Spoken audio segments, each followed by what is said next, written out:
perfect world being burned. This is the maniacal hour. Pure 100% underground. Powered by the emotion of self-passion. This is how we get down.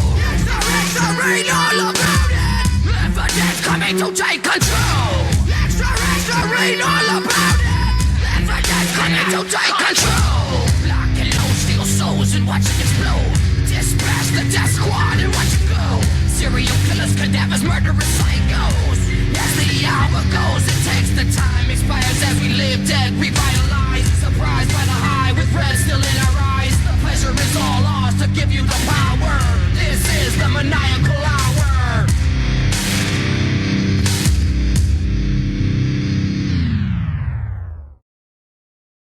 It is Sunday, October 17th, 2021, and you're tuned into The Blow-Off, powered by @Mark Media, presented by the Hamin Media Group at channelattitude.com. On this week's show, we're talking a little bit of women's wrestling, Rampage versus Smackdown, Roman Reigns, Flying Frogs, the AEW Title Eliminator, and the G1 update. But before we dive in, it's my obligation to remind you this is a podcast by the fans for the fans, bringing you all the news that is news from across the professional wrestling world. Find the show online at theblowoffpod.com, @markmedia.com. My name is Jargo. I will be your host for the day. That's my tag team partner. He's the COVID. He's the GAG from the PWC. He's my man down under. He's my boy Jimmy T. Welcome back to your show. Hello, what's going on, Jargo, man? And hey, it's the beginning of a new era. It's the blow-off. The blow-off. Man, that intro was mighty fine, just quietly, and I'm happy to be here, bro. I'm looking forward to it. And let's get this blow-off started, bro. Episode 1, we are recording. It will be up on YouTube. Simply search The Blow-Off Pod on YouTube. You'll be able to watch the video there, and we will be going live starting next week. Evidently, there's some issues with YouTube, and it takes 24 hours to set it up for streaming, and I don't know. It's stupid. It's all stupid. Jimmy, it's kind of like the world of professional wrestling. It's all stupid. We have got shows going on left. We've got shows going on right. We've got show announcements. We've got show reviews. Everything is just going crazy, man. How are you keeping up inside of this crazy world of pro wrestling right now? Dude, I don't even know how I'm keeping up, man, but there's some interesting stuff going on right now, not just in AEW, WWE, but New Japan in particular with the G1. And man, I'm a bit on the fence on who's going to win it still, bro. Like, and I'm sure we'll get there, but I'm pretty intrigued right now. I'm fried out, bro. I am fried out. Episode 1 of The Blow-Off, and I'm opening saying, I am fried. Like, you want to know how fried I am, Jimmy T? I am so fried that I started getting tweets last night from our friends over at We Are Stardom, my favorite professional wrestling promotion of 2021. Nobody's going to convince me any different that Stardom is the promotion of the year when it comes to in-ring work and the stories that they have told over the course of this year. And just wait until Syuri captures the title from Utami in December, because that's going to happen, and it might be the match of the year. Jimmy, they started their tag league. Stardom started their tag league last night. I didn't even know it was happening. And I watch Stardom. I'm just watching so much wrestling that, like, I completely missed the tag league announcement. Dude, what's wrong with you, man? I mean, even I knew about the tag league, to be honest with you. I actually came across it. I haven't seen much of it, but like I knew about it. It's all your fault. I just want you to know it's your fault, because now that we're doing Rampage Uncaged over at channelattitude.com for our friends over at the Hamin Media Group, now I'm being forced to watch AEW, and I don't have time. I don't have, between the G1 and tag leagues and Super Juniors and AEW, and at least I got rid of NXT. You watching any NXT? You know what, man? I haven't this week, but I've been meaning to. So I think I might catch up on it tonight, bro, because I've been wanting to do a show about it. So definitely going to do it. It's funny that we open with Stardom and NXT, and maybe that was by design. Maybe it wasn't. NXT used to have the best women's division in the world. Now Stardom has the best women's division in the world. And Jimmy, I kind of wanted to open and talk about the status of women's wrestling in 2021. Of course, the WWE is doing their Queen's Crown tournament. The female version of King of the Ring had a little bit of controversy about that on social media over the course of the last week and a half, because they gave the first 4 matches of the Queen's Crown tournament, get this, 7 minutes. No, not 7 minutes a piece. All 4 matches in total ran for 7 minutes. Jimmy, I'm pretty sure Roman Reigns' entrance takes 7 minutes. At least. But it's true. No, you're right, man. And that's weird because they want to call this a women's revolution. Come on now. Well, I feel like the revolution is dead.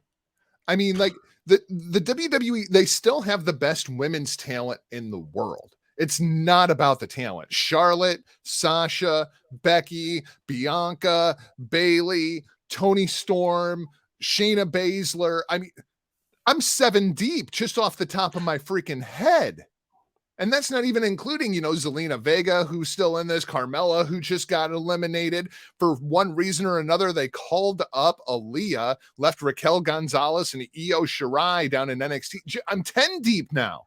I'm 10 deep. That's an incredible women's division. 7 minutes. 7 minutes.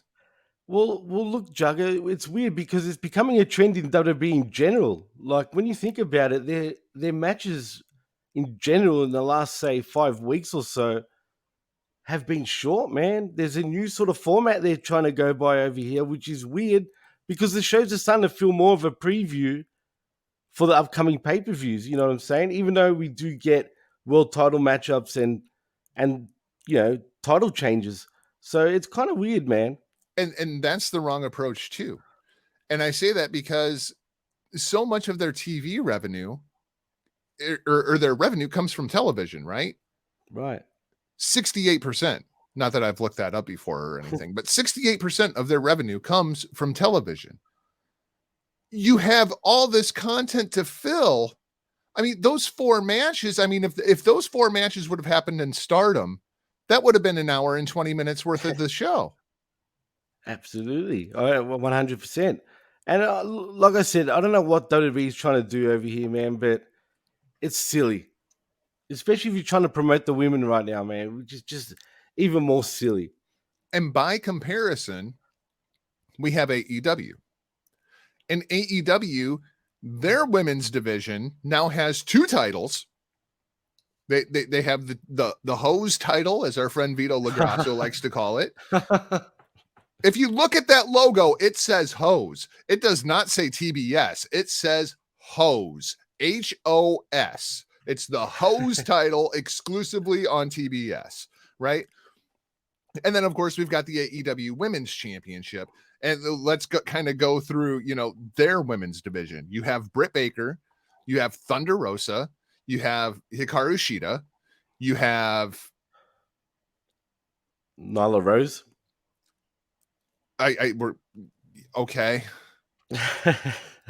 But I mean, and these women are going out there and AEW is giving them 10 to 12 minutes a match. Yeah. Like, can we get the WWE women's roster booked by Tony Khan and like flip this around or something? Because WWE has all this incredible talent. They get 7 minutes for 4 matches. AEW, their women's division is not on par with what WWE is putting out. Hell, you could argue it's not on par with what Impact is putting out. And they're giving them 10 to 12 minutes. Like I said, man, I don't know. I'll quote Stephanie McMahon. I believe she said this. We listen to our audience.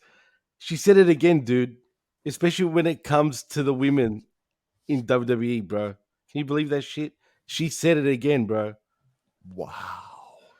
Yep. Wow. Right. And then look what they're putting out. 7 minutes, everything, all the women's matches. Like, come on, dude. And again, it's not about the talent because they clearly have the talent. Not. Absolutely. And in the meantime, you have Stardom. Stardom and the 5-star Grand Prix, which is their version of the G1. Siri goes through. When's that? We're going to get Siri versus Utami again in December. They've already had 2 matches that are on my short list of match of the year, like two matches against each other that are probably in my top 10. Wow. And they're going to have a third. these two women are functioning at such a high level that I feel like I would rather watch them than anything else anywhere in the world. Stardom is clicking on all cylinders and people just don't watch it. How True. I don't even know where to begin, because obviously we're dealing with Japanese TV. When Bushiroad bought Stardom, they were already locked into a TV deal with a rival company. So Bushiroad is really limited in what they can do. They're running bigger shows. It's catching on in Japan, but I feel like Stardom needs more of a global presence, and I'm not really sure how to do that. I mean, they already have the We Are Stardom show on YouTube. It's free to watch. I mean, what more can they do? Well, I was just going to ask you that, Jargo. I mean, when you say international, sort of more of an international flavor, it, they've got a lot of international wrestlers on their roster. I mean, so I'm not going to say it's that and they need that, but maybe they need to start doing shows in like the States and stuff like that.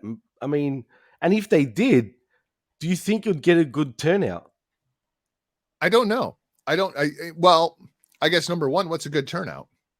What would they True. have to draw? I mean, because what they would have to draw to make a trip to the States worth it versus what I think they could realistically draw are two very, very different things. Well, when it comes to the financial side of things, I don't think they would be expecting to really make too much, if anything, right? Especially in the first few tours. So we'll scratch that part. I'm talking about more what could they attract? How much could they draw in an arena somewhere in the States, you think? And depending on the city, obviously, too. I'm going to say leniently on the high end, you're probably looking at 500 to 1,000 people. That's not bad. It's not great though. But it's not great, right? If you want to showcase, especially like the best female talent on the planet, it probably is not going to look too good. Yeah, look, you're right. I don't know what they need to do, but they need to promote it more. Even though people know about it, but just they don't really let you know like where to find them like that easily. You have to sort of be in the know to watch it. You know what I'm saying? I also I approve of New Japan Pro Wrestling putting Stardom matches on big shows. Right. Absolutely. Don't make them just feature matches, right? Where you're taking 4 women making 2 oddball tag teams, and here is the finest that we have to offer. No, give me Shuri versus Utami and just put it on freaking Wrestle Kingdom. Just put the match on Wrestle Kingdom. The continuation of your storylines. You know what, Jargo? Can I ask you something? Do you think it would be time eventually to buck the trend, right, and actually incorporate Stardom into New Japan Pro Wrestling, fuse together, as New Japan Pro Wrestling? No, I don't. No? However, I do think that Stardom could, send over maybe, 4 to 6 women and have them train at the LA dojo with Shibata and incorporate them into Strong. That I could see, because it's more of a Western presentation where you have both men and women on the show. I like Stardom and New Japan being completely separate. I mean, I'm all for them doing crossover shows for Wrestle Kingdom, Dominion, King of Pro Wrestling, big feature shows. Go ahead, have a couple Stardom matches. But I like the WNBA being one league, and I like the NBA being another league. I don't need the incorporation. I like, because here in the States, right, we talk about WWE, they need an all-women show. And then when we go to Japan and we're like, they need to combine Stardom and New Japan. And it's wait, we have our own women's show and it's really freaking good. Just watch the damn thing. Well, as Daniel Bryan used to say, and I'm talking about Daniel Bryan, not Bryan Danielson. Fickle, exactly. Fickle. It's true, man. We're fucking fickle, bro. I mean, it is what it is, but it's a tough one, man. I don't know what they really need to do. All I know is maybe they should team up even with possibly WoW. Oh, wow. They did have a working relationship with Ring of Honor for quite a while. Mayu Iwatani is a former Women of Honor world champion. Of course, the Sumi Sakai has a lot of connections to Stardom. Hana Kimura did a lot of runs over at Ring of Honor. I mean, go ahead, bring Tam Nakano over for a tour. Send Mayu over for a tour. God knows she ain't doing anything in Stardom except getting her ass whipped by the Starlight Kid, which I love. Love it. Best story in wrestling right now, Starlight Kid. People are like, what the fuck are these guys talking about? Well, you know what sucks, man? I want to get into this stuff, right? But because there's so much already that I already need to watch, it's just impossible to find the time. And which is sad, because if I had the choice, I would probably switch it up big time. You know what I mean? With the way I watch wrestling right now. But unfortunately, you got to cover what people want to hear, right? So, Okay. I'm going to go on a rant. All right. please do. Tell me this is not the best story in wrestling, right? So inside of Stardom, they do these matches, and then it's an elimination match. It's typically like a 5-on-5 tag. And the last person who gets pinned inside of the match is forced to join the other team, because everybody in Stardom, much like New Japan, everybody's in factions, right? So you have Mayu's team, which is the Stars, versus Oedo Tai, the big, bad, evil bitches inside of Stardom, right? And they have this match, and Starlight Kid is the one that loses. Starlight Kid is forced to join Oedo Tai. She's in tears. Mayu's in tears, and Mayu vows, I will get you back, right? Like, we will do this match again, and I will get you back. And sure enough, they do the match again. Starlight Kid loses, and Starlight Kid has to go back over to Stars. And you know what Starlight Kid says? Fuck you, Mayu Iwatani, you fucking bitch. I'm staying with Oedo Tai, and I'm going to whip your ass because you've been holding me back all these years. It wasn't until I joined Oedo Tai that I saw the evil of your ways. Like, this is the best story in wrestling. It's like swerve. Nobody saw that coming. Oh my God. Oh, the heartbreak. It's great. Watch Stardom, people. Damn, it's good shit. It's true. Like I said, I got to start watching it more often myself, man. You know what else people need to start watching more often, Jimmy T? What's that? AEW Rampage. Not just because we cover AEW Rampage over at Rampage Uncaged, part of the Hamin Media Group at channelattitude.com. Did you see the early reports for the numbers coming in for Rampage this week?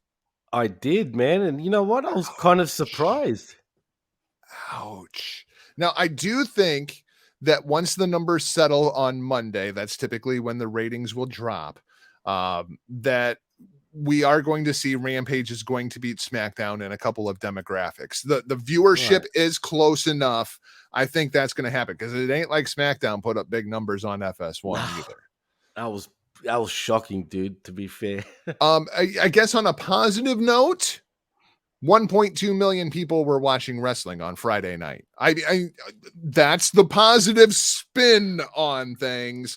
Unfortunately, those 1.2 million people were kind of split between multiple shows. Friday night is where TV shows go to die. That is a widely known industry secret. Jimmy, I think Turner and Warner Media are pretty happy with the Rampage numbers. I think if they do somewhere between 500 to 650,000 a week in that awful time slot, they're going to be okay. But I think the bigger story here, SmackDown, when they go to FS1, they really take it on the chin. People are talking about the AEW number and how low the AEW number is. Look at that WWE number. When you're thinking 2.4 million people on broadcast Fox, and then you go over to FS1 and it's 700 and some odd thousand. I think the bigger story here is WWE, and everybody's talking about AEW. I agree, man. I never expected the ratings to be that bad. I'll be truthful with you there, Jargo. I mean, come on, because SmackDown's been doing pretty well, with all considering on Fox. But like you said, that's a network television. You know what I mean? It's like a free-to-air network that everybody's got access to. Well, and this happened last year too during baseball playoffs. They got bumped over to FS1. They drew 780,000. So it was the same sort of rating even back then. Okay, all right, Yeah, and interesting. I feel like that's the scary part. Like people want to talk about the SmackDown rating, and oh well, the SmackDown rating is 2.5 times what AEW is. Yeah, but that's on broadcast, and there's a little bit of a difference there. A huge difference, dude. And to be fair, even if Rampage was going head to head with SmackDown every week, right? They've got no chance on ever really beating SmackDown because one's on cable television, the other one's like network television. So But let's when be it's real. on FS1, that's when Tony Khan starts running his freaking mouth. He's such a little pipsqueak, bro. Well, Like you in know many what? ways. People were pissed off at Tony Khan for all of his comments, right?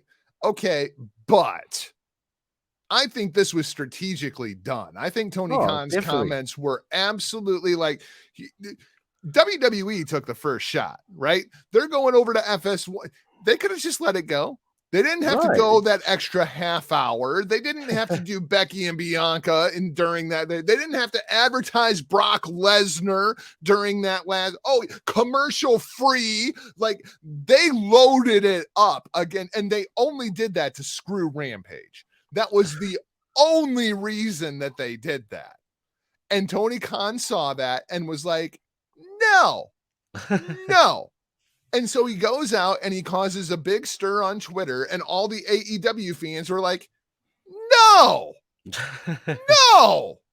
And so those AEW fans did not tune into SmackDown, even though I don't think there's necessarily a big crossover audience.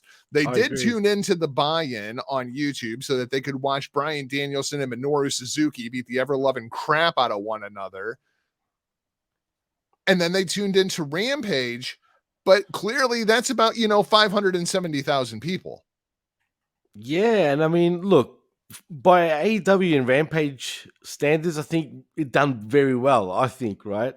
in that And awful time slot on TNT. absolutely, Because what people lose is, what would TNT be running if it wasn't Rampage? Are they going to run Captain Marvel for the 800th time this week? Jimmy, or I'm not maybe kidding you. I tuned into Rampage. They were running Captain Marvel right before it, right? I tuned into Dynamite last night. Guess what was on right before it? Captain oh. Marvel. The same freaking movie with the same freaking cat throwing up on freaking Samuel L. Jackson's desk. Like, what the hell, Oh man? man, Like, all they do is they just run Marvel movies. Like, that's their jeez. programming, right? You get your daytime syndicated crap, and then you have, Marvel movies. They're happy to get 500,000 viewers on TNT at 10 o'clock on the East Coast. I don't think Fox is going to be happy with 780,000 on FS1. No, That's that's not what they signed up for. no way, dude. No, no way. And look, to be fair though, to WWE, I'll put a bit of blame on Fox here because I didn't even realize it was on FS1.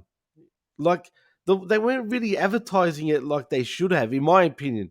Like it should have been more sort of known.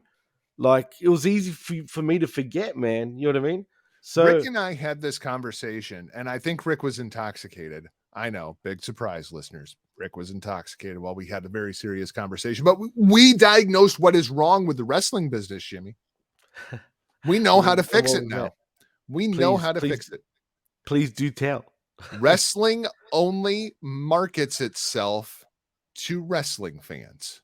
When's the last time you saw a SmackDown commercial on anything that wasn't a WWE product? When's the last time you saw a Monday Night Raw commercial? When's the last time you saw an AEW Dynamite commercial or a Rampage commercial? When's the last time you saw them advertise a pay-per-view on a random football game, in the middle of October?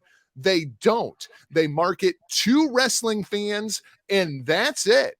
They are marketing to the people that are already watching the freaking show, and that's why the audience keeps shrinking, because the casual fans, they don't even know it's there. They don't even try to market themselves to casual fans. They only market to their base. Well, to be fair, there's been plenty of times where I've been watching the basketball on TNT, and they've advertised Dynamite Have and they? pay per views. Yeah, they have. I've seen it. Believe me, they do. Well, I guess They that actually do. does kind of explain why, one show's numbers have went up over the course of the last year, and Right. WWE. It's crazy to me if you go back and you look at WWE numbers from even like 2 years ago, they've lost like a third of their audience. It's crazy, right? I mean, and this goes back all the way to 2001, dude. It's been Yeah. a real slow decline, dude. Like literally. But now it's starting to really grow rapidly where it's just, you know I what I mean? Nose remember diving. when I started subscribing to the PW Torch, Wade Keller's newsletter and stuff back in the day, right? And it was, oh my God, what are the USA executives going to do if the ratings drop below a 3? True. It's And true. now they're barely hitting 1. It's crazy, bro. And they're still giving billions of dollars for these rights. And I understand why, because it's new programming every week, like all the time. I mean, it makes total sense. But in saying that, everyone's tuning out, dude. I And was the talking to the hardcores, vet this morning right? from Next Level, of course, Yeah, over at yeah, of Hamin course. Media. And he made the comment that ratings don't matter. And I'm like, oh, the ratings matter. Anybody tries to tell me the ratings don't matter, go look at the financials. 68% of your revenue. The Right, ratings exactly. matter. It does, man. It does, and that's why I don't understand that argument still happening. The No, fact that not when all this money is coming from the TV deals. The right, TV companies, they don't care how many Twitter followers they have. They don't care how many times somebody watched their YouTube video. Like, they want you to watch the TV show. So more importantly, you watch the commercials. Like, this is something that was grilled into my head when I started working in TV, and I never thought about it until I started working in television, right? right, makes The sense. the TV show is there to get you to watch the commercials, not the other way Absolutely, around. absolutely, and that makes total sense, man. It makes total sense, and who would know better than yourself, who actually works in television? Right? So the fact that anybody would want to argue with you, especially if they're not in the same field as yourself, is pretty stupid, in my opinion. Yeah, exactly. I mean, what's wrong, people? Come on now. I don't tell brain surgeons how to perform brain surgery. That's right. Just saying. Just saying. But SmackDown does have one thing going for them, and that thing's name is Roman Reigns. Yeah. Yeah. Yeah. Although there are reports out there, and I have not heard anything corroborated, and I have checked that Roman and Vince got into it at SmackDown. Yeah, Really? I haven't they're heard that one before. I actually the have not heard that. rumor is that Vince did not like what Roman had to say about AEW on social media because he felt like Roman was giving AEW press. And as we Wow. all know, that's a big no-no inside of the world of the WWE. They would rather pretend like outside wrestling companies do not exist. And I hear there was a bit of a blow up on the blow off. A bit of a blow up between Vince McMahon and Roman Reigns. One report that I have heard even said that they had to be separated Really? backstage. And that's the one that kind of makes me go, Vince is like 80. Would he really get up in Roman's face like that? Who knows, dude? It's Vince McMahon, maybe. Like, I could kind of see that happening. Can you imagine? It's your fault.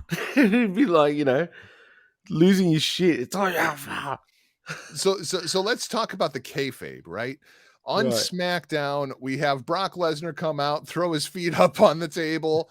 And did you see this segment from SmackDown? This was freaking I sure great. did. Oh, brilliant! And it didn't go long either, which I felt was even better. Like, you know what I mean? It was straight to the point, and boom, it left you like sort of wanting more, man, which I liked. It was great. Roman comes out, he does his little, Shakespearean monologue. And he signs the contract and he passes it over to Brock, and Brock doesn't even look at the contract. He just signs the damn thing, gives it back to him. And Roman's like, "You're a freaking moron. You know that?" And Brock's like, "I don't need to read the contract. Paul read it for me earlier." And the crowd reaction was fucking priceless, bro. because it Dude, was that's like, money. oh, yeah, hey, hell That's yeah, money, right? And absolutely. people tried to tell me for years, like, oh, well, Brock can't talk. That's why he's got Oh, Heyman. And it's like, that's you are bullshit. crazy, dude. Brock Lesnar is money on the microphone. It's just Heyman's better, right? That's it, man. Yeah, no, he can fucking talk. Where are you with this Roman Reigns, Brock Lesnar, Paul Heyman love triangle storyline they've got going on? And Jimmy, what are you expecting as we go into Blood Money? What is this, 4 or 5? 5, I think. I Blood think it's Money 5 now. 5. I'm pretty sure. I could be wrong, but I'm pretty sure it's 5. What's going on here? Who's playing who? You know what, man? At first, like this totally swerved me a little bit, dude, because I was convinced that Heyman would, stay with the bloodline and sort of push away, Lesnar. But now I'm not too sure, bro. But the thing is, if he does go back with Lesnar, say, right, where does that leave the bloodline in all of this? Like, where do we go after that, Well, if that is the case, right? So I think the way that would happen then is Paul does something that screws Roman out of the title in Saudi Arabia. Brock Lesnar has not lost a match in Saudi Arabia yet. The Crown Prince True. likes him very much. So Brock Lesnar walks away as the Universal Champion with Paul Heyman, right? I think that is a possibility. And then what does Roman do? Well, Roman's pissed off. Roman's pissed off at Brock Lesnar. Roman's pissed off he doesn't have his championship. And more importantly, Roman Reigns is pissed off at Paul Heyman. So, I mean, the Roman Reigns show now becomes Roman Reigns destroying his show. He's going to take out everybody until he gets to Brock. But the problem is that turns Roman babyface. That turns the entire bloodline babyface. And I like babyface Brock. Like I'm fully on board for babyface Brock, even though I'm not really sure about Brock Lesnar being like, this psychological torturist that they're kind of making him out to be. Like, never thought Brock was, the cerebral assassin. Sorry, Hunter. You know what I mean? But like, he doesn't think that deep. Come on, jeez. I'm intrigued. Like, I almost feel like everybody goes their own way here. And see, that's my issue. And if this was all the plan by Vincent Kennedy McMahon to just turn Roman back to babyface, this would make me go nuts. But in saying that, I don't think they're going that way anyway, because let's be real. Look at the way they pitched it on SmackDown. It tends to really mean he's going to stay with Reigns and not really go the way with Brock, man. I just don't see it. What I'm saying, what happens if Paul is the scorned lover on the outs, right? That's funny. Well, I mean, what happens if, the match ends, Brock wins the title, right? Like by some nefarious means, like say, like Paul does something that goes against Roman, but not intentionally, right? Like Paul slides the title into Roman to hit Brock with it. Brock gets it away from Roman, clocks Roman with it. So Roman's protected in the booking. Brock gets the title and Brock's like, yeah, screw you, Paul, and walks out, right? So you don't get Paul and Brock, and Roman's like, Paul, you just cost me the title. Screw you. And Roman leaves too. And Paul's the guy on the outs. And now Paul's like, oh crap, I've just lost both my meal tickets. But now you just made me think of something. That's when you say hello to Parker Bordeaux. Was that his name? Or whatever his name is? What's his last name? The Parker dude that looks like Brock Lesnar? I have no idea. Is it Parker Bordeaux? Something like that, man. Sounds right. Yeah, I'm pretty sure it is. Right? But if I'm butchering it, sorry, but I'm pretty sure it is Parker Bordeaux. But that would be the perfect point to introduce him on the main roster and Paul Heyman being the advocate to this new up-and-coming next big thing of a kid, dude. And in the meantime, you can have Paul trying to get back into Brock's good graces. And Brock's like, screw you, Paul. And so then Paul goes and he tries to get back into Roman's good graces. And Roman's like, screw you, Paul. Maybe he goes to the Usos and he's like, you've got to talk to Roman for me. And they're like, screw you, Paul. Like, and just you could have that go on for weeks. where Paul's just losing his mind and he doesn't know what he's going to do. And maybe that's when you bring in Parker or Bordeaux or whatever. I'm pretty sure. Actually, I just looked it up. It is Bordeaux, so I got it right. But yeah, man. I mean, look at the kid though, man. He looks exactly like a young version of Brock Lesnar. Like, tell me it wouldn't make total sense. Not only does it elevate, a new kid on the block, literally, but then you've also got a new program with possibly Brock and Roman Reigns, right? So, I mean, why not? Why not go there? But I know they won't. But it'd be good if they did. Yeah, But we'll see. I feel like there's a lot of possibilities, but I feel like all the intriguing ones end with Brock Lesnar leaving Crown Jewel as the Universal Champion. I'm all for it, man. I mean, heck, but I do like this Roman Reigns run. If it was up to me, I'd let Roman have this title for another 2 years. I truly mean that. Just let him keep that thing forever for now. You know what I mean? I kind of want another dynamic to Roman. Like, I want another gear. Like, give me angry Roman. Like, he's been so cool and calm and collected. And the only way I can think to make Roman really angry is to have him lose the title. I like Roman with the title. I'm just afraid that it's been going on for so long that people are going to get bored with it when you don't have any contenders outside of Drew McIntyre after Brock Lesnar.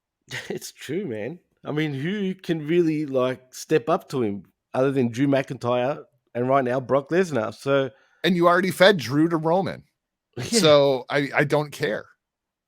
That's the problem too with WWE, man. They really love building up their guys just to bring them straight back down. I don't know if it's all psychological to fuck with them and whatnot, which it probably is. But why? Why bother, man? You know what I mean? Right. Let these guys freaking get over. You know what I mean? Please, shit, for the love of God, get somebody over. Jesus, man. Anybody. And that's the problem. Anybody. But maybe there's a lot to it when they say about they don't want to push it. They don't want to put the rocket ship on anyone really anymore because they're paranoid that they might leave professional wrestling and do what The Rock did and John Cena has been doing and Dave Bautista and head off to Hollywood. And I think Roman's the next one on that list. Absolutely. I mean, look at him. He looks like $1 million, dude. Why wouldn't he be? Yep. Let's go to Dynamite from last night. And Jimmy, flying frogs.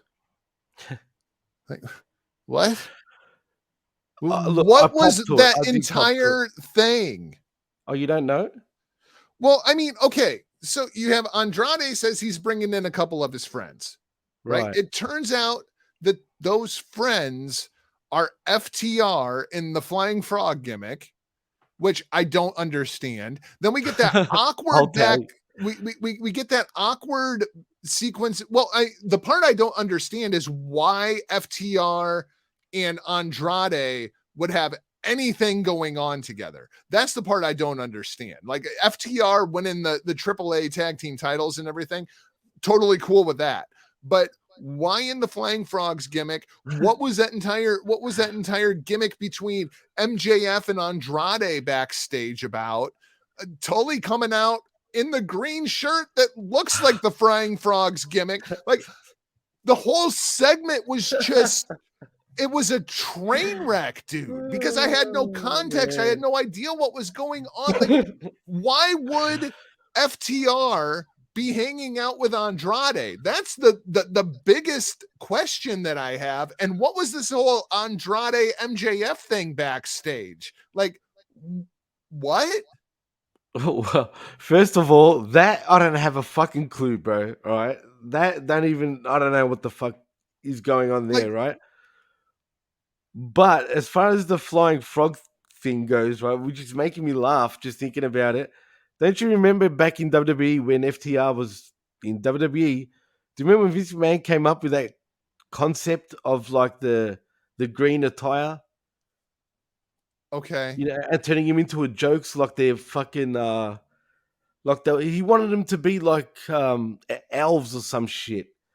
Yeah. Right. So when they came out in this wrestling gear, it's exactly, if you look at the concept, the WWE FTR concept that Vince McMahon presented to them, right, is exactly what they're wearing, bro. Which kind of made me laugh. And I get it, man. Not many people know the context to that, right? and which is silly. They should explain themselves a little better, which they don't, as we all know, right? But I did find it funny. That popped me because it's just dumb and silly. But really, this is all dumb and silly anyway. That's the problem that I have. It's dumb and it's silly, and I don't want my pro wrestling to be dumb and silly outside of Orange Cassidy. Like, and I don't have any tolerance for Orange Cassidy. I don't have any tolerance for Toru Yano. I want my pro wrestling to be serious. If you don't take it seriously, how am I supposed to take it seriously? That's the problem that I have. Like, as I look at pro wrestling and the comedy inside of it, like the Orange Cassidy thing, it kind of works. The Toru Yano thing, it kind of works in spots, but I just, no. It's crazy, bro. It's crazy. It really is. When you put it like that, Jargo, it makes me laugh. Because it's like, what the fuck are we watching these days, right? And Like, what are we doing? You know, it's true. We're wasting our fucking lives, bro. like if I Watching this tune shit. into The Sopranos, I don't need, Jerry Seinfeld to show up halfway through the episode. You know what I mean? Like, I just, no, I don't like it. No. But as far as back to the FTR and Andrade and MJF and the Pinnacle, and are they still the thing? Is the Pinnacle even around? What are we getting here? I don't have a clue. But this is what you call a mess. Yeah, I mean, it felt like WWE's 6 months of creative in 6 minutes, but I had no idea like what was going on. Well, like Chris and I always mentioned on the skirmish and stuff, it's bipolar booking, dude. It really is. It really is. I mean, look at it. And that's what drives me nuts about AEW, because like I was saying on the Uncaged show on HMG, if they just get the little things right, the show would be so fucking good, right? Like, it'd be perfect. But they still fuck up the little things and the fundamentals in many ways. It's like they just throw something and whatever sticks, bang. And you know what? They fluked a lot of home runs at times, man, where I don't think they even meant to fucking hit it out the park, but they just did, right? But sometimes, man, shit looks confusing and silly and just dumb. Outside of the flying frogs, I didn't care for Dynamite last night. I didn't think it was that good of a show. It felt like a throwaway show. Because now, ever since we did Rampage Uncaged, I'm looking at Dynamite differently now. Because it was like, I made the comment on Rampage. I don't think any of these segments were good, but I thought it was a decent show.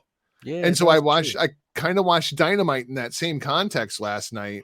There was one segment I thought was really, really good on that show. And I thought the show was good. Like, it was a fine 2-hour watch, but everything outside of the Hangman Page promo, I didn't feel like it was a good segment. I agree, man. I thought it was very flat. I mean, it's just one of those shows. It meant nothing. And like the Malachi Black thing at the beginning, like, what is like a demon like trying to come out of him now? What are we doing? I felt so confused. We're going back to Cody and Malachi Black, I believe, next week, actually, Jargo. So, and the thing is, the wrestling is good. Like, the matches themselves, I can watch and it's fine. But the narrative structure and the storytelling and the progressing of storylines, need to hire Ben Hamin, EVP at WTF. Hamin would have looked at that freaking segment with the flying frogs and been like, guys, what the fuck are we doing? And who the fuck is coming up with this shit in the first place? Is it TK, Booker of the Year, or fucking, is it the inmates running the asylum? My understanding is, all right, as far as the AEW creative process goes, it's very, very similar to New Japan. Okay. So it's like me and you, right? Gato sits us down and they're like, you and you together, right? 6 months, right? We're going to have our creative program for 6 months. Right. Go figure out what the hell you want to do and come let me know. And I'll tell you That's if it's it. good or not. Like that's my like the pro wrestlers are being pro wrestlers and the pro wrestlers are telling their pro wrestling stories. It's not Tony Khan sitting down and saying, "Oh, we're going to do the hero's journey with Sammy Guevara." That's what we're going to, you know what I mean? Like that's I not can't what's picture it. going on. You Right, know, it's like absolutely. the two of you're going to be working together for the next 6 weeks. So and so goes over at the end. Figure it out. Hey, I'm all for that because, like you just said, if he says, so and so is going over, you got 6 weeks, figure it out how you get there, right? So I mean, that sounds cool, but sometimes someone needs to take control. I don't know if it's the agents. I think the agents need to really step up in AEW. Well, and the thing is, like I said though, Jimmy, like the matches I think are fine, right? Like I'm Right, fine right, with the actual in-ring product. It's the narrative and the storytelling aspect, which the agents aren't really a part right, of, right. They're just the match structures, right? No, that's true. and it's I feel like pro wrestlers are learning how to be pro wrestlers again. Like rather than having somebody just force fed to them, this is what you're doing. This is what you're doing. This is what the script is. They're actually being forced to be creative and come up with stuff and pitch their ideas and be professional wrestlers again. So, are you saying like we got like a big reset once again of like the human race, but in this case, the professional wrestlers? Well, I mean, look at everybody that is like, look, Ruby Soho is going through it right now, Right. right? Where she comes in hot, Punk's going through it. They come in hot, and they're like, okay, what am I doing? I don't know. What are you doing? Oh, wait, I have to figure out what I'm doing. And I feel like they have to learn what the hell it is that they're doing again. It's not just about the in-ring anymore. They don't have somebody telling them, okay, we're going to go from here to here to here to here to here. Make sure you hit this bullet point, this bullet point, this point. You like, Tony will be like, I want you to bring up this, this, and that. And then they go and they write their freaking promo. Well, I hope It's pro wrestling. Right. I mean, hey, look, if that's the case, it's cool, but at the same time, they need a filter too, man. Let's be real. You know what I mean? Agree. So Yeah. like, I hope TK is balls. He's got big balls enough to where he'd put his foot down. You know what I'm saying? Especially to the EVPs, even if that's even a thing. Like, is that even a thing, Jargo? Like, do you know anything about that? Do the EVPs really have an EVP status per se? Yes, I That's think. what I mean. Right. That's I how I mean, feel. yeah, I mean, yeah. Is it just a title? You know what I mean? Is it just, Well, I our mean, dicks are bigger than everyone no, else's, the EVPs, from my understanding, are very busy backstage with Okay. making the wheels go Well, that's what for I hear, right. AEW. Yeah, that's my Okay, no, that's understanding. cool. That's cool, Whether man. they all like each other at this point or not, Oh, completely up for debate from what I hear. well, I definitely will say that Cody and Kenny do not get along. I'm telling you. I don't think Like, they ever did. I agree 100%. I think there's always been that personal, professional animosity towards each other, and not animosity in a negative sense. Well, I'm talking more like I'm better than you type of shit. Like Kenny believes he's a better professional wrestler than say Cody is, and I think vice versa. there are people that you just don't click with, right? Right. There are people that your personalities are just so far apart that you don't click. You don't agree on anything. You don't see anything the same way. It's no fault of either one of yours. You It just, is what it is. it is what it is. And I feel like Cody and Kenny have always been that way. Yeah, I agree, man. And you can always sense that sort of tension, man. Like, and sure, you could, point it out to her. It's professional wrestling. They're doing it on purpose, but you can tell when it's legit and when it's not. You know what I'm saying? Yep. Yep. Let's talk about this title eliminator tournament that they brought up on last night's show. I don't understand this. I don't understand this. So I hear we're going to have 8 people. We're going to put them into a tournament. Whoever wins the tournament is then going to be, the next contender for either Kenny or Hangman, depending on which one comes out of Full Gear, right? Okay, cool. I can get down with that in concept. Here are the names and the matchups for round 1. And What in the hell, right? Number one, your first match, Dark Order's 10 takes on John Moxley. I wonder how that match is going to go. Ratings, bro. Powerhouse Hobbs, who I like a lot, takes on Orange Cassidy, who I've said enough. Dustin Rhodes takes on Bryan Danielson, which I expect will actually be a very, very good match, but I feel like the conclusion is rather well determined. And then the match that I'm probably looking the most forward to, because this is going to be awesome. Lance Archer versus Eddie Kingston. That's going to be awesome. Although I'm not sure either guy has been booked into a position to where they should be inside of an 8-person tournament for a title shot. I look at these names: 10, Orange Cassidy, Powerhouse Hobbs, Dustin Rhodes, Lance Archer, Eddie Kingston. All of you, thanks for coming. You have no business being in this tournament. John Moxley and Bryan Danielson. Boy, your names kind of stick out like a sore thumb on opposite sides of the bracket. Can we just skip to the finals already, Jimmy? Like, what in the hell are we doing here? You tell me, bro. I mean, what the fuck is this shit? And talk about a weak friggin' tournament. Like, come on. And I Are we mean, like, supposed to take this shit serious?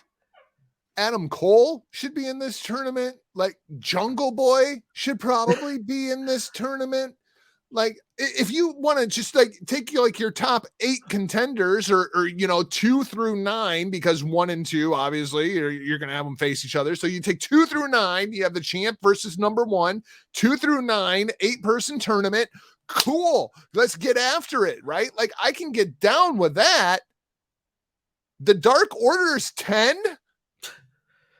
No disrespect, Hobie, but you ain't been booked into a position to where you should be in this tournament.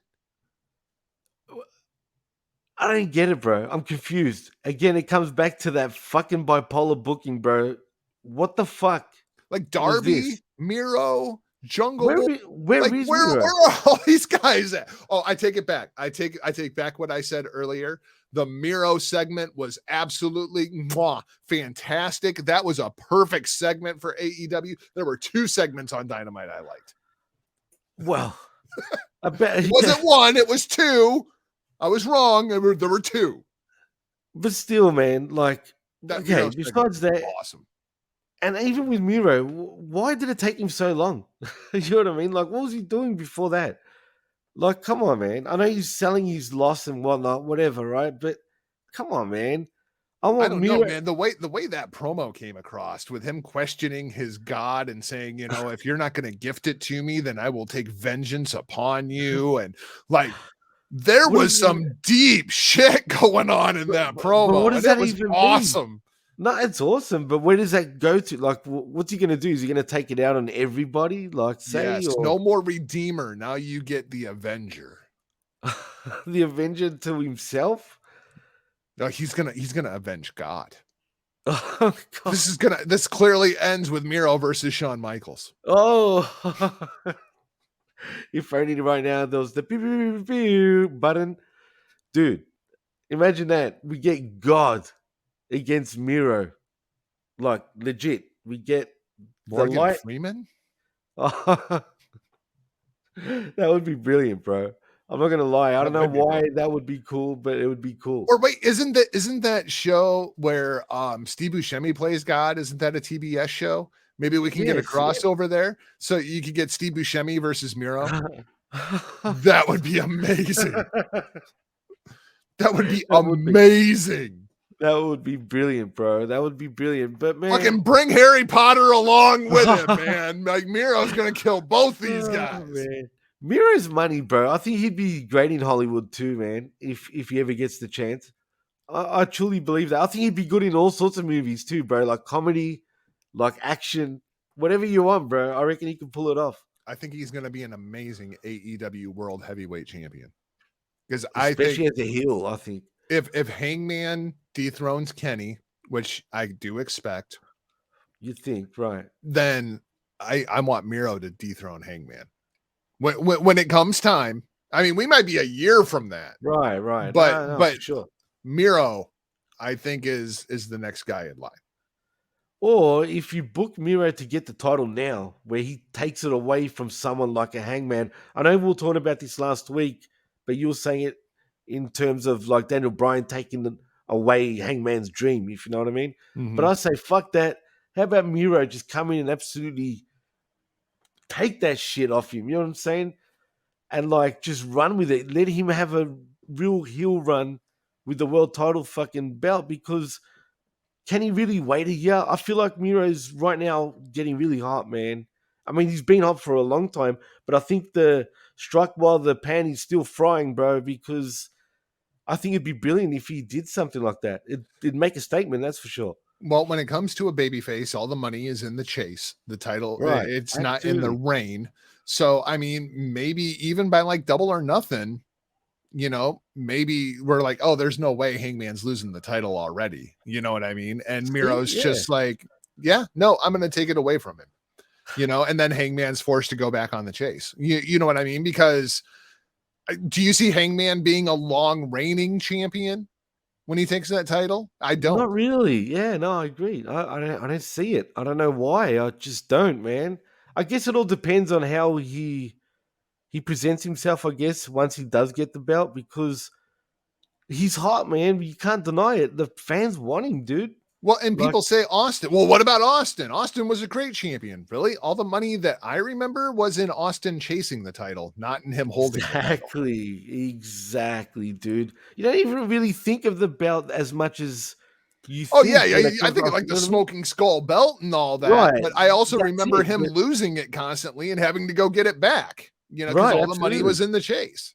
I totally agree. I think Austin would have still been a huge megastar even without the title, man. Yeah. You know what I mean? He could have been chasing that forever for, you know, and he still would have been what he is, you know. But yeah, it's true, bro.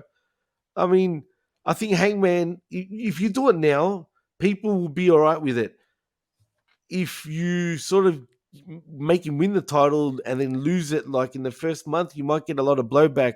But in saying that, Miro's the right man to take that sort of heat, man. Yeah, I think so. And I think he'd be absolutely freaking fantastic. Let's wrap things up, Jimmy, with a little bit of a G1 update. We've got A block going down on Monday. We've got B block going down on Wednesday. We've got the finals of the G1 Climax going down on Thursday, just so we've got enough time to turn around. And oh yeah, we're going to have Best of the Super Juniors and World Tag League going on right after the G1 on the build up to Wrestle Kingdom. That means a whole lot more tournament wrestling and a whole lot more sleepless nights for me. A block, we've got 4 guys that are really still in this thing. Ishii is technically still in it, but you have to have a couple of draws, and Ishii has to win, and the right guy has to lose, and then the sun has to set at a 45-degree angle, and it's very complicated for Ishii to win. He's not going to win, right? So the top 4, we have Kota Ibushi, Shingo Takagi, Kenta, and Zack Sabre Jr. Kenta and Ibushi, the main event of the first night. I assume that it is going to come down to those two. Are they really going to let Ibushi go to his 4th straight G1 final? I hope not, bro. I hope not. But look at it. I know, looking at the standings, I mean, shit. You know what I mean? But I hope not, bro. I'm hoping it doesn't go that way. But then again, I didn't expect this either. You've got 4 guys, like in A block, that are all equal on 12 points. Do you know what I'm saying? I mean, I don't know what to think, dude. Like, I really don't know. Like, I'm starting to lose faith with Zack Sabre Jr. too, bro. I hate to say it. Yeah. You know what I mean? I hate to say it, man. And that's what happens when you start hot in the G1. Oh, it's true, bro. It's true. And I don't want to say it. But it looks like Ibushi is going to, yeah, man. I don't want to say it. Well, I mean, I think this might work out in the end, because there is a problem with the G1 tournament, believe it or not, ladies and gentlemen. Let's look at B block. Jeff Cobb, Kazuchika Okada. Those are the only two guys still in it. Oh, what a crazy coincidence. They wrestle each other on the final night of the tournament. Okada 7-1 after falling to Tama Tonga in the biggest upset in G1 Climax history. No offense, Tama, but like nobody saw that one coming. Like I would expect Yano to roll freaking Okada up before I would expect Tama Tonga to just straight up pin him clean. I was floored. I applaud you, sir. But wow. But now this does set it up so that we have Jeff Cobb at 8-0. We have Okada at 7-1. Winner takes all for the B block. I assume Okada is going to win this. I don't think Jeff Cobb is ready to be a G1 finalist yet, even though they have given him one hell of a run throughout this tournament. Jimmy, do you agree with me? Okada over in the B block final? You think, right? But in saying that, it's a shame for Cobb to get his first loss, though, right at the end, man. You know what I'm saying? Yeah, but I mean, they're kind of trading wins, you know? I mean, Okada got Cobb, then Cobb got Okada right before the G1. Now Right. Okada gets that win back. I mean, like, it just seems Yeah, logical look, to me. you called this, dude. You called it in particular with when it comes to Okada. I did expect Cobb to get far too, so this So doesn't did I. surprise me. Right. The So unbeaten part surprises me. that surprises me too, but he looks good, bro. He's gone on to a whole different level, man. So And I think like, that's why they beat Okada, you know, to make Okada look more vulnerable going into right, this absolutely. world beater freaking Jeff Cobb match. He's brilliant, man. He's awesome to see. And look, I think you're right. I think Okada will get it. And then we go on to the final, and that is up in the air still, depending who comes out of A block. So here's the problem with the G1 Climax. They run the finals inside of the Nippon Budokan, which is amazing. I love the Budokan. Beautiful venue. But the problem is you never know what the main event's going to be until 24 hours before the Budokan. And so you have to sell the Budokan on 24 hours notice. So as I look at this, what puts asses in seats inside of the Budokan? Kota Ibushi versus Kazuchika Okada. I mean, if that's the final, is anybody disappointed? I mean, Well, yeah, you got walk-up tickets coming. I mean, like they're coming. Look, man, on paper you can't be disappointed regardless, right? But it's just I just feel like they're taking steps back by going that way. Oh, That's just my opinion, you know what I mean? So by doing that, you're pretty much saying like we still need to rely on the old guard, you know what I mean? When really I think now's the time to start making new stars. And when I say new stars, I'm talking about on a whole different level. Even with Tagaki, right? I mean, if he won the whole thing, right? Tell me it wouldn't elevate him to a whole different level, man. You know, do we really need to see Ibushi or Okada winning this whole thing again? You know what I mean? Well, the biggest thing for New Japan right now is they've got to put asses in seats. I mean, Right, I get that. that's the biggest thing because they still make their money off ticket sales, right? You know what's Right. hilarious? I just looked this up because I wasn't sure, but I was pretty sure. You know, Jeff Cobb is 6 years older than Okada. What? Dude. Isn't that freaking insane? No, bro. 6 years? Kazuchika Okada is only 33 years old. Even Fuck. still, he's only 33 years old. And he's 6 years old. Cobb, is he? Jeff Cobb's 39. No way, bro. Yeah. 39. 39. He's my fucking age. Are you kidding me, bro? Like, no way. I know he's been around for a long time when you really think about it. July 11th, 1982. Wow. He's older than me. Like, that's crazy, bro. How do you feel about yourself right now? I feel a lot better. You feel a lot better? Or do you feel like a fat, out of shape piece of well, shit? yeah. Well, when it comes to that, that's a different story, bro. Yeah. Hey, man, But- it's all right. Tanahashi makes me feel the same way. Like, you know. Dude, I mean, hey, and how old's Tanahashi, dude? Like, isn't he like 45 or something like that? Close to it. Maybe 44. Nah, 45 at least, dude. Surely. Tana is 44. Okay, yeah, I was pretty spot on because that's about right. You know what I mean? And but Yeah, hey, Tana and Cena are basically right there together.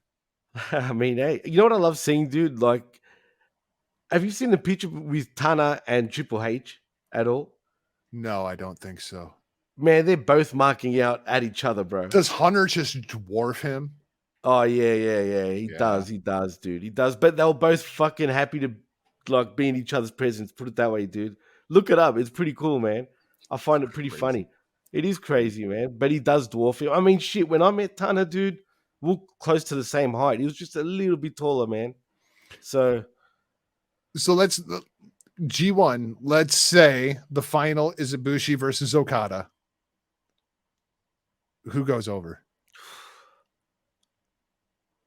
oh man, it's such a fucking hard one if it's them two. I mean, which it probably will be. You'd have to go Okada, right? I mean, you would think, but It's a bad one, man. If it's both 4 of them. G1 finals in a row for Kota Ibushi. Could he win 3 in a row? Oh man, I don't like. I mean, it, I know man. we've I had don't like back it. to back. I think he's like the 4th or 5th back to back winner. I don't think anybody's ever done 3 in a row.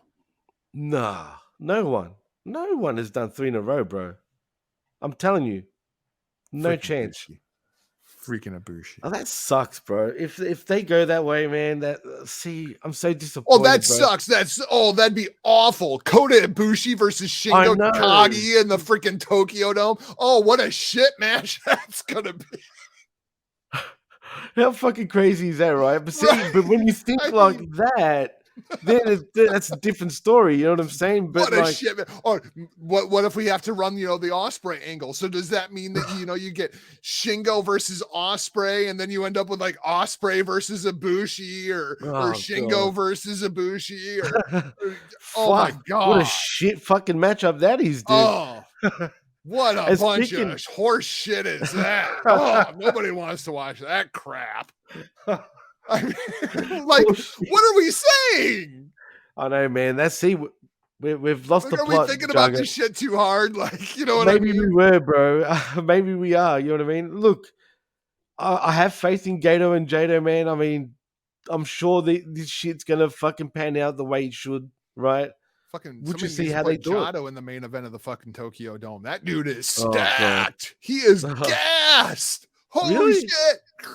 Oh my god. That's Doing funny, his man. best Hulk Hogan impression. Holy crap.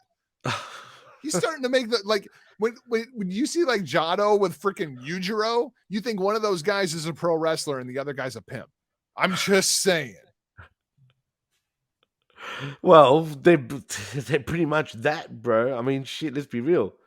Man, You know what I mean? Thought this was Yujiro's year. Well, yeah, right. And I love Yujiro, bro. I'm a huge fan of his, man. But I love Peter. oh, Peter. Pete. Roll them R's, Peter. Oh man. Apparently Kenny used to like hang out with her a lot, bro. She doesn't seem like his type.